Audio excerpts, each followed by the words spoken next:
Europe 1, 7h12. L'édito éco de Nicolas Barret, directeur de la rédaction des Échos. Bonjour Nicolas. Bonjour Thomas. La France va-t-elle devenir un pays ultra-libéral si Emmanuel Macron gagne la présidentielle dans moins de 15 jours?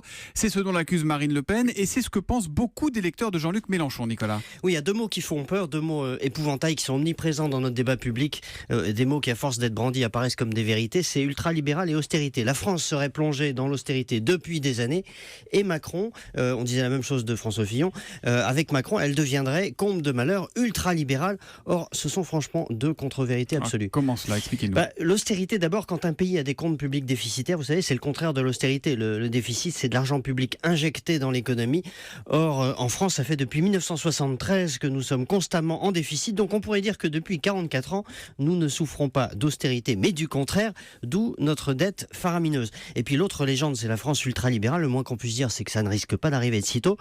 On est le pays qui incarne plutôt le contraire absolu, ce qui nous distingue par rapport à d'autres pays européens, c'est que nos dépenses publiques absorbent 56% de la richesse nationale. Ce sont des statistiques qui sont sorties cette semaine. On est champion d'Europe d'ailleurs, voilà, je crois. contre 47%, 56-47 en moyenne dans la zone euro. Il n'y a pas plus collectiviste que nous en Europe. Bon, mais cela dit, le problème d'Emmanuel Macron, il est quand même libéral. Oui, mais il veut libéraliser effectivement certains aspects de l'économie, mais il ne contient rien qui ressemble à de l'ultralibéralisme ou à de la déréglementation massive, même appliquée à la lettre. La France aura toujours dans 5 ans des dépenses publiques très au-dessus de la moyenne. Macron prévoit de revenir à 52-53. On était à 47 en moyenne. Voilà. Donc l'État contrôlera aussi toujours des centaines d'entreprises. La France sera toujours un pays très réglementé parce que ça ne change pas en quelques années.